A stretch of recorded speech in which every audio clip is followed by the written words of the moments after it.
Tematik. Tema 2, subtema 1. Cara tubuh mengolah udara bersih. Dayu dan ikan hias.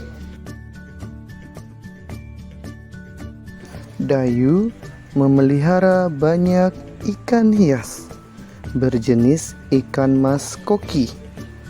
Ikan-ikan hias itu dipelihara dalam sebuah akuarium. Setiap hari, Dayu memberi makan ikan-ikannya. Dayu juga rutin membersihkan akuarium, lalu mengganti airnya dengan air bersih. Kegiatan itu ia lakukan seminggu sekali. Dayu senang melihat ikan-ikan di dalam akuarium berenang ke sana kemari. Dayu memperhatikan saat mulut ikan-ikan itu terbuka dan menutup. Seolah-olah ikan-ikan itu selalu menelan air. Dayu bertanya-tanya, apa yang dilakukan ikan-ikan itu?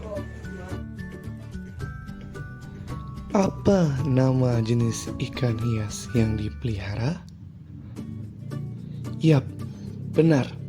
Jenis ikan hias yang dipelihara yaitu ikan mas koki. Di mana ikan hias itu dipelihara? Yap, benar. Ikan hias itu dipelihara di akuarium. Kapan akuarium dibersihkan?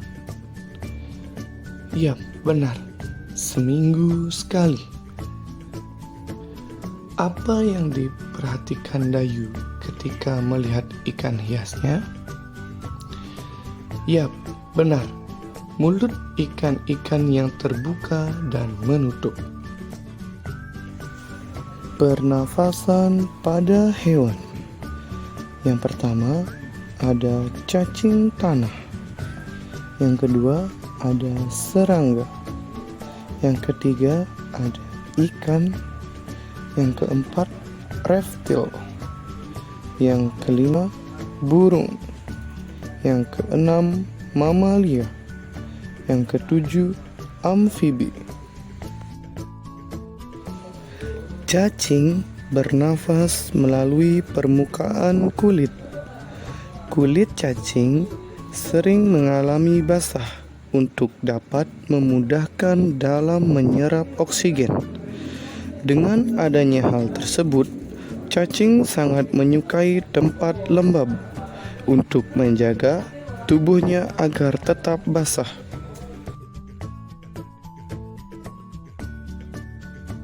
Di bawah permukaan kulit cacing yang sangat tipis, terdapat pembuluh udara.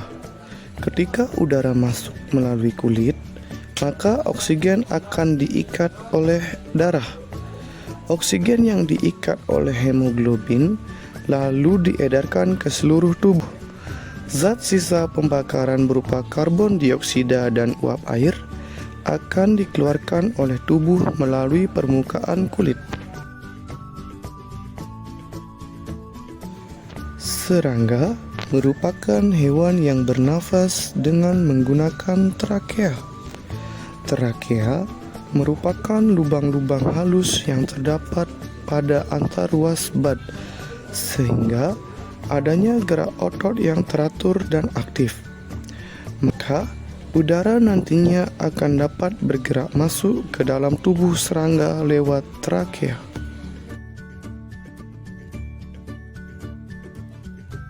Ikan bernafas menggunakan insang.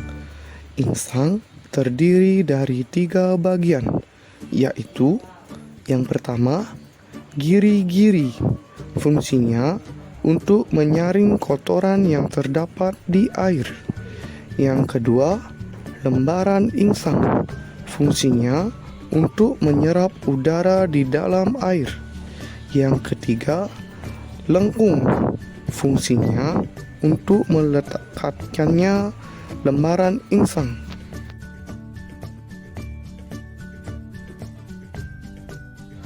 Hewan amfibi merupakan hewan yang dapat hidup di darat maupun di air. Contoh hewan amfibi adalah katak. Pada saat tahap kecebong, katak hidup di air dan bernafas menggunakan insang. Insang tersebut terletak di luar tubuhnya dan terdiri atas lembaran-lembaran kulit halus. Setelah menjadi katak muda, insang akan menyusut dan paru-paru akan berfungsi.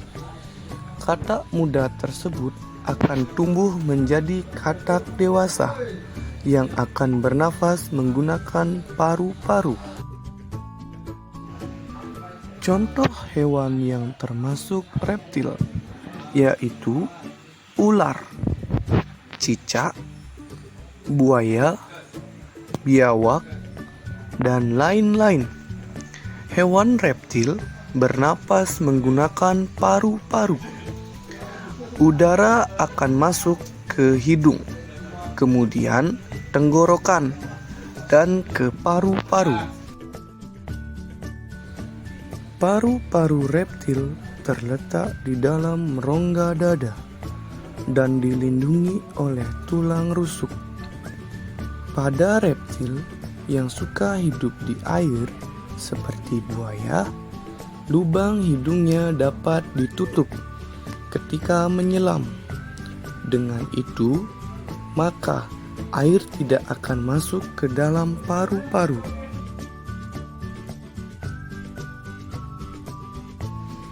Burung bernafas menggunakan paru-paru dan kantong udara. Burung nantinya akan menghirup udara yang banyak pada saat tidak terbang. Namun, ketika terbang, burung tidak akan menghirup udara. Udara akan dihembuskan dari kantong udara menuju paru-paru. Kantong udara tersebut berfungsi sebagai tempat menyimpan udara. Ketika burung tidak terbang dan menghirup udara, udara tersebut nantinya akan disimpan di kantong udara. Saat terbang, burung tidak menghirup udara, namun mengambil udara dari kantong udara.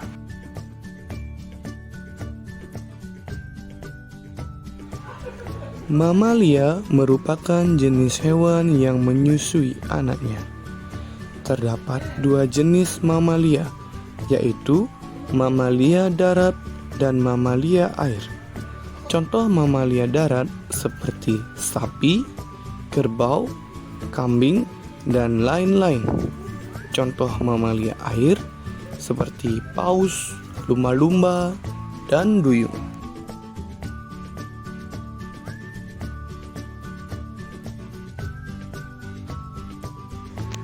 Mamalia bernafas menggunakan paru-paru.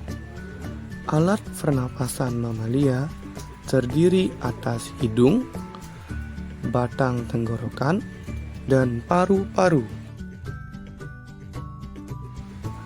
Terima kasih.